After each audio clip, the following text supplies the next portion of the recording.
The message arrived on an ancient frequency that hadn't been used in centuries. Dr. Sarah Chen was conducting routine scans aboard the UES Discovery when the signal caught her attention.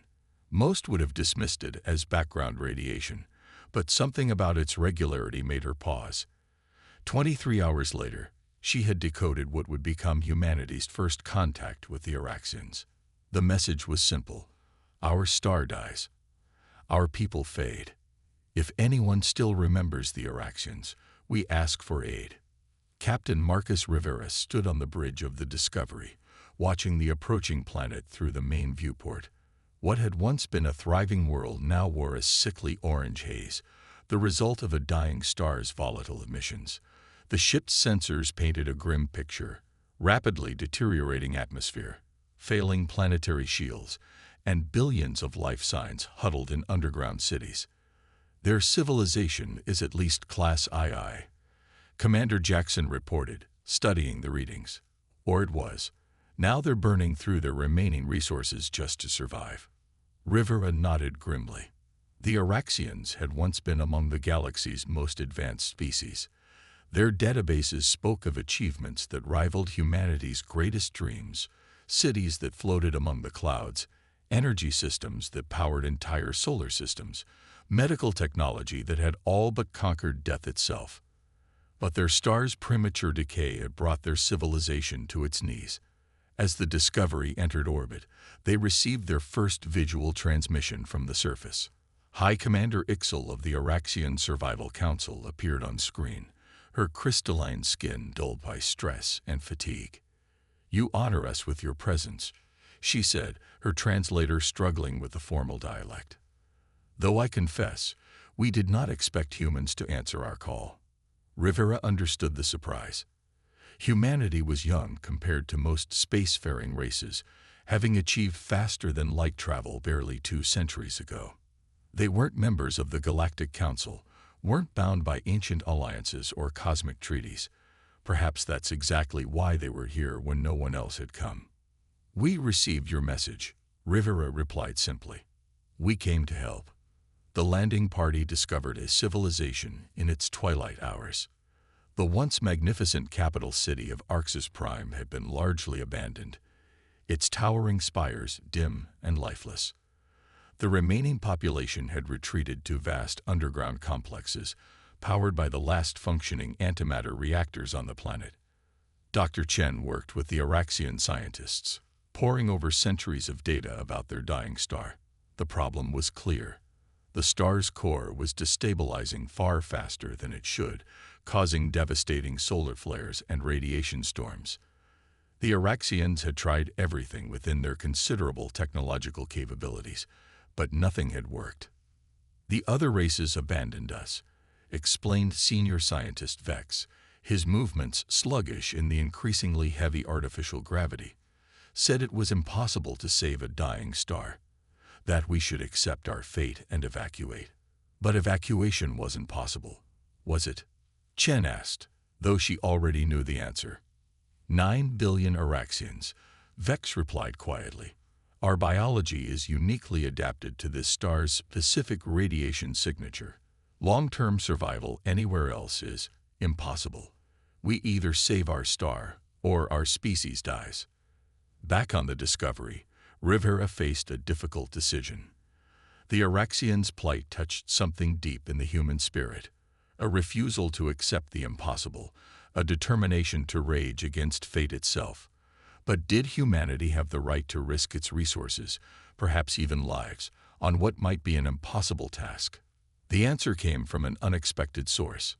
During a routine medical scan, Dr. Chen discovered something remarkable about Araxian physiology. Their cellular structure contained properties that could revolutionize human understanding of radiation resistance. If humanity could help save their civilization, the scientific and medical benefits could be astronomical. But more than that, Rivera recognized something in the Araxians that resonated with humanity's own history: the unwavering will to survive against impossible odds.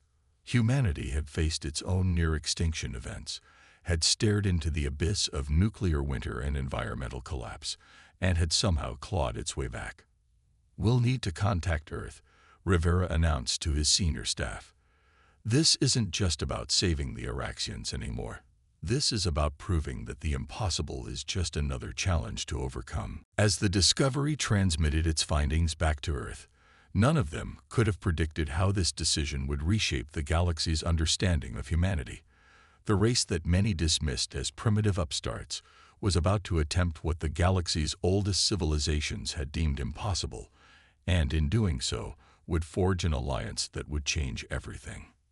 Earth's response came faster than anyone expected. The images of the dying Araxian civilization had stirred something in humanity's collective consciousness. Within weeks, a fleet of research vessels and engineering ships arrived in orbit around Arxis Prime, led by the massive UES Prometheus. Dr. Chen stood in the Araxian archive, surrounded by holographic displays of stellar data. She had spent days analyzing their star's deterioration pattern with her Araxian counterparts. The truth was worse than they had initially believed. The star's core isn't just dying, she explained to the assembled human and Araxian leadership. It's been artificially destabilized. High Commander Ixel's crystalline form flickered with shock, an Araxian expression of extreme distress. "Impossible. Our star is barely 4 billion years old. There's no natural explanation for this level of decay." Admiral Helena Santos, commander of the human fleet, leaned forward. "Are you suggesting sabotage?" The evidence was undeniable. Deep scans had revealed traces of exotic particles in the star's core, particles that couldn't have formed naturally. Someone had wanted the Araxians to die, slowly enough that it would look natural, but thoroughly enough to ensure their extinction. The revelation sent shockwaves through both species. The Araxians had been betrayed not just by allies who abandoned them, but by enemies who had engineered their destruction. The question was, who? "The Nexer Dominion," Vex said quietly, his voice heavy with ancient grief. "We discovered their slave-trading operations centuries ago. When we threatened to expose them to the Galactic Council, they swore revenge. But this level of vengeance." Admiral Santos shared a knowing look with Rivera. Humanity had encountered the Nexer Dominion before, a species that viewed all other races as either potential slaves or potential threats. They had avoided direct conflict with Earth only because humans were seen as too primitive to be worth the effort. The scope of the challenge ahead became clear. To save the Araxians, they would need to do more than just stabilize a dying star. They would have to defend against a species that had spent centuries perfecting the art of stellar engineering. But the humans had brought more than just ships and scientists. They had brought hope, determination, and a stubborn refusal to accept defeat. In the ship's laboratories, human and Araxian scientists worked together, combining their knowledge in ways neither species had imagined possible. Dr. Chen made a breakthrough while studying ancient Araxian medical records. Their bodies didn't just adapt to their star's radiation. They had evolved in symphony with it. The same particles being used to destroy their star were key to understanding how to save both it and them. "Your cellular structure," she explained to a fascinated group of Araxian scientists, "it's not just resistant to radiation. It's capable of channeling and redirecting it. If we can scale up this process." The implications were staggering. The very adaptation that made the Araxians vulnerable to their star's death might be the key to its salvation. But implementing such a solution would require resources and technology beyond anything either species possessed individually. Admiral Santos received the proposal with characteristic human determination. "We'll need to modify our entire fleet's shield array. Every ship will have to be reconfigured. The power requirements alone." "Will be met," Rivera interrupted. "We've got 9 billion lives counting on us. We'll find a way." The Araxians watched in amazement as the humans began their work. Ships were torn apart and rebuilt. New technologies were prototyped, tested and refined in days rather than years. The humans worked with a frantic energy that the Araxians had never seen before. "Why?" High Commander Ixel asked Rivera one day. as they watched teams of engineers reconstructing the Prometheus's main deflector array. Why go to such lengths for a species you barely know? Rivera's answer came without hesitation. Because it's right. Because it's possible. And because someday we might need someone to believe in us the way we believe in you. The words resonated deeply with the Araxians. They had been among the galaxy's eldest races, proud and perhaps even arrogant in their advancement. Yet here was a young species, showing them what it truly meant to reach beyond the possible. As the first phase of modifications neared completion, long-range sensors detected multiple ships entering the system. The Nexar had finally noticed the human presence around their dying prize. The real test was about to begin, and humanity would have to prove that their determination could stand against an enemy that had spent centuries perfecting the art of destruction. The Nexar fleet emerged from hyperspace like dark stars against the backdrop of space. 12 warships, their hulls covered in energy-absorbing material that made them look like holes in reality. Admiral Santos watched their approach from the bridge of the Prometheus, her expression unchanged. "They're hailing us," Communications Officer Park announced. The face that appeared on the main screen was distinctly Nexar. Ivory skin stretched tight over an angular skull, eyes that seemed to absorb light rather than reflect it. "This is Dominion Commander Vexthor of the Nexar Empire. You are interfering in a natural extinction event. Remove your forces immediately." Santos stood, her voice steady. "This is Admiral Helena Santos of the United Earth Fleet. We're conducting the humanitarian mission at the request of the Araxian people.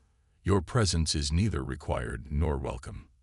The Nexar commander's expression didn't change, but his voice carried a note of cold amusement. "Humans, always so eager to fight battles you cannot comprehend. The Araxians are meant to die. Their star's death is inevitable. Leave now or join them in their fate." Santos cut the transmission with a gesture. "Launch Operation Starbridge. All ships to designated positions." What followed was perhaps the most ambitious engineering project humanity had ever attempted.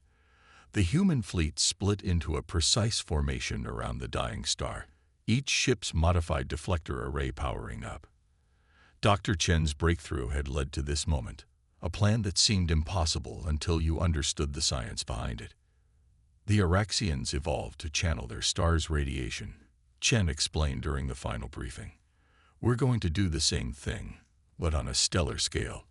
Each ship will act like a massive Araxian cell, absorbing and redirecting the harmful radiation, creating a feedback loop that should stabilize the core." The Nexar ships moved to intercept, but found themselves facing a defensive screen of Araxian vessels. The dying race had mustered every functioning ship they had left, determined to buy the humans time to complete their work.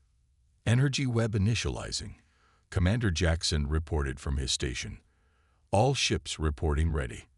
"Begin primary sequence," Santos ordered. Beams of concentrated energy shot from ship to ship, forming a geodesic sphere around the star. The Prometheus, positioned at the crucial north pole of the formation, began to channel the collected energy. The ship shuddered as power levels rose beyond anything it was designed to handle. "Hull stress at 87% of maximum," engineering reported. "We're barely containing the feedback loop." That's when the Nexar made their move. 3 of their warships broke through the Araxian line, weapons charging. They understood now what the humans were attempting, and they couldn't allow it to succeed. "Incoming fire," Jackson shouted. The first blast struck the Prometheus's shields, nearly collapsing the entire energy web. The second shot was aimed at one of the smaller ships in the formation, a killing blow that would shatter the delicate network. But the shot never landed. The UES Discovery, under Captain Rivera's command, had anticipated the attack. The research vessel threw itself into the path of the beam, its experimental shields absorbing the impact. "Discovery's shields are critical," Park reported. "They can't take another hit." Santos opened a channel to Rivera. "Marcus, get your ship out of there." "Negative, Admiral." Rivera's voice was calm despite the chaos. "We've got them locked in a tractor beam. They won't be able to line up another shot." The Discovery held its position, keeping the Nexar warship pinned as its shields began to fail. The rest of the human fleet maintained the energy web, their ships groaning under the strain of channeling stellar forces. Dr. Chen worked frantically at her station, monitoring the star's core. The process is working. The artificial destabilization is being reversed, but we need another 3 minutes to lock it in. Those 3 minutes felt like an eternity. The Discovery's shields failed completely, its hull beginning to buckle under the Nexar's continuous fire. The Araxian ships fought with desperate courage, but they were outmatched by the superior Nexar technology. But humanity had not come this far to fail. The energy web pulsed with power, each ship pushing its systems far beyond safety limits. Engineers bypassed safety protocols, rerouted emergency power, and held their ships together through sheer determination. 30 seconds, Chen called out. The Discovery's hull was breaching, but Rivera refused to withdraw. His ship's sacrifice was buying the time they needed. Around the star, human and Araxian crews worked as one, their combined will focused on a single goal. Energy stabilization reaching critical point, Chen announced. Core reformation in 10, 9. The Nexar commander's voice cut through the comm system one last time. You cannot change the natural order. Santos' reply was firm. Watch us. The star pulsed once, twice, and then blazed with renewed energy. The artificial particles that had been killing it were converted into stabilizing forces, using the very principles that the Araxians had evolved with. Where the Nexar had used this knowledge for destruction, humanity had found a way to use it for salvation.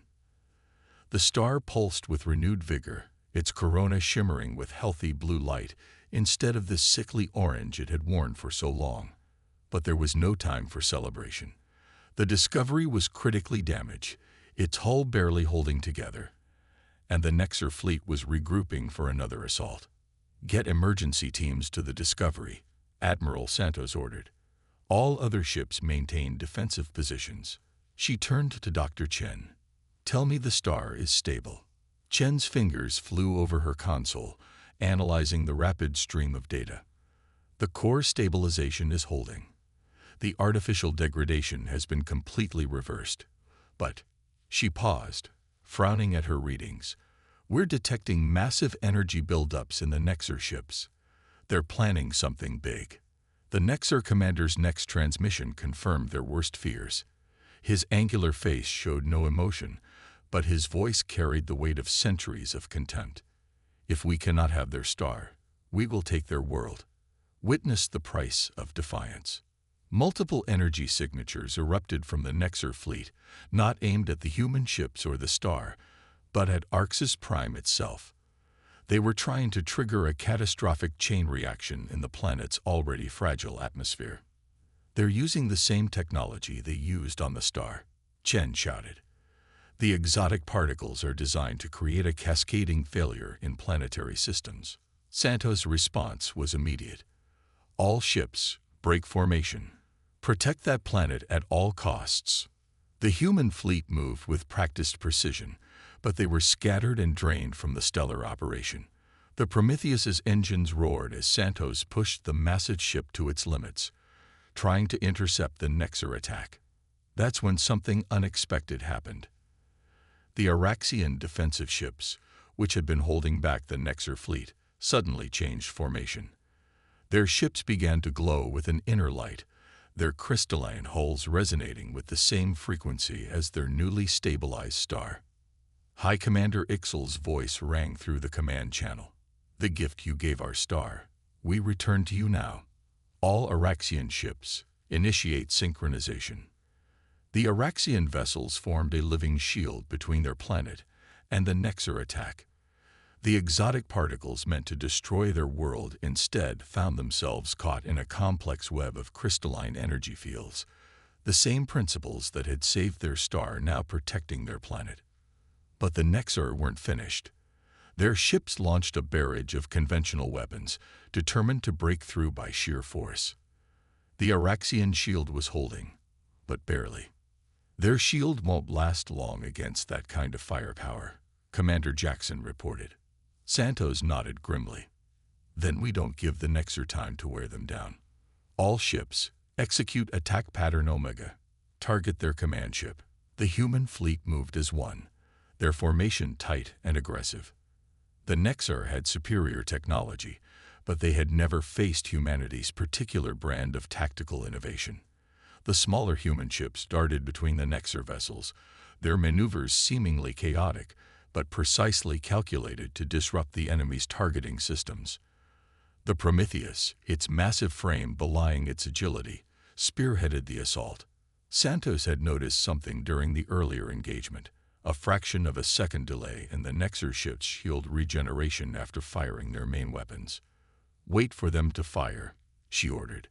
"Then hit them in the exact same spot with everything we've got." The Nexer command ship launched another barrage at the Araxian shield. The moment their weapons fired, their shields flickered exactly as Santos had predicted.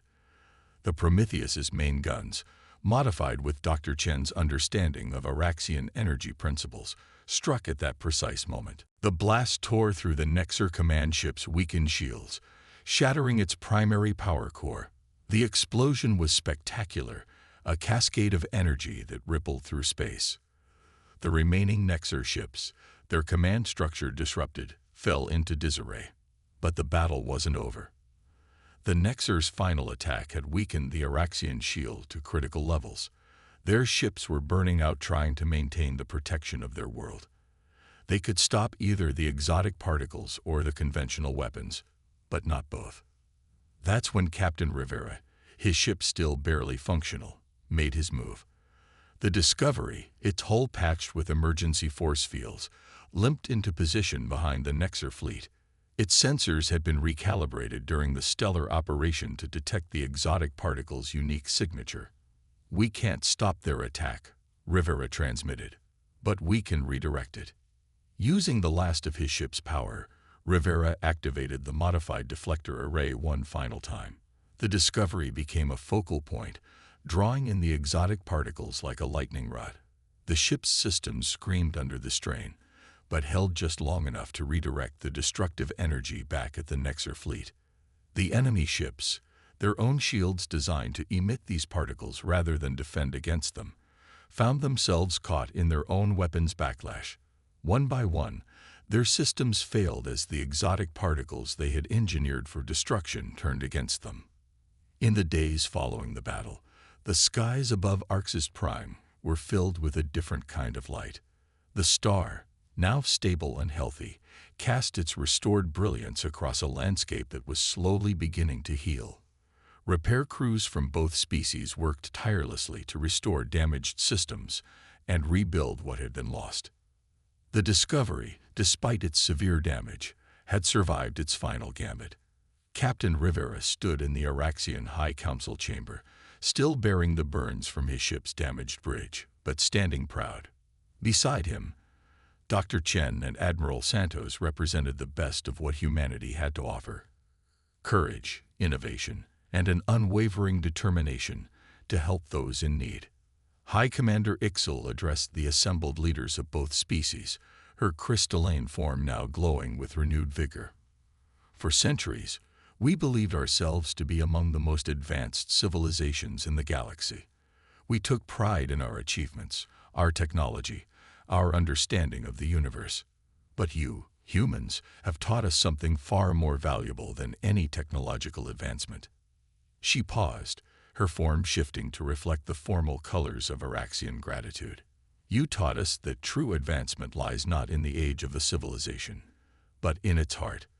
When others dismissed us as a lost cause, when our oldest allies abandoned us to our fate, you came.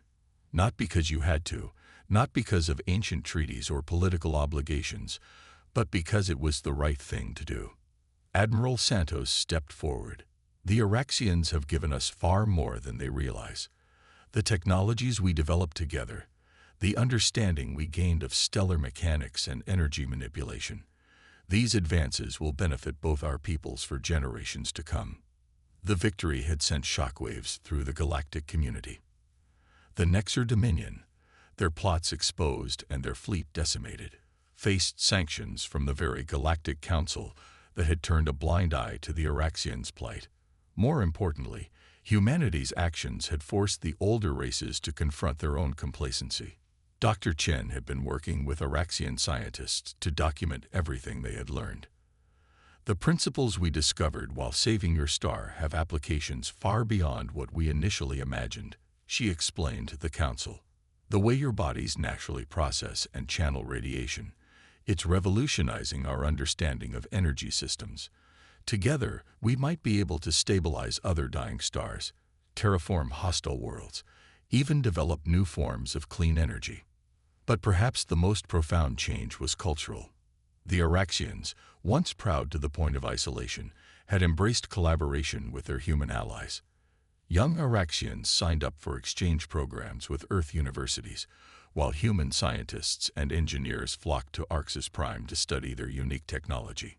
Captain Rivera, watching a group of human and Araxian children playing in one of the newly reopened parks, smiled at the sight. The children were teaching each other their respective games, their laughter a universal language that needed no translation. "We've received word from Earth," Admiral Santos told him, approaching with a datapad. "The Senate has unanimously approved the formation of a permanent joint research and defense initiative with the Araxians. They're calling it Project Horizon." Rivera nodded, understanding the significance. A fitting name. New horizons for both our peoples. High Commander Ixel joined them, her movements now filled with the grace that had once characterized her species. The Nexer believed they could erase us from history. Instead, they forced us to write a new chapter, one that will be remembered not for our defeat, but for the birth of something greater than either of our civilizations could have achieved alone. As if to emphasize her words, a group of ships appeared in the sky. The first graduates of the Joint Human-Araxian Space Academy, their vessels combining the best of both species' technology. They flew in formation over the capital city, their hulls gleaming with the same crystalline properties as Araxian ships, but shaped with human precision and efficiency. "They're calling us the young races," Santos said with a hint of amusement. "The old powers of the galaxy can't quite believe what we've accomplished together." "Let them wonder," Ixel replied. "We know the truth, that the measure of a civilization lies not in its age, but in its willingness to grow, to change, and to believe in the impossible." The sun set on Arxis Prime, its light now strong and steady, a constant reminder of what could be achieved when determination met wisdom, when the boundless energy of youth combined with the deep understanding of age. In the growing twilight, humans and Araxians worked side by side, building not just cities or ships or technologies, but a future that neither species could have imagined on their own. And somewhere in the vast expanse of space, other dying stars waited to be saved. Other worlds cry out for help, and other challenges loomed on the horizon. But now they would face them together. Two species united by a simple truth, that the greatest power in the universe was not the technology they wielded or the weapons they could bring to bear, but the unwavering belief that nothing was truly impossible when you refused to face it alone.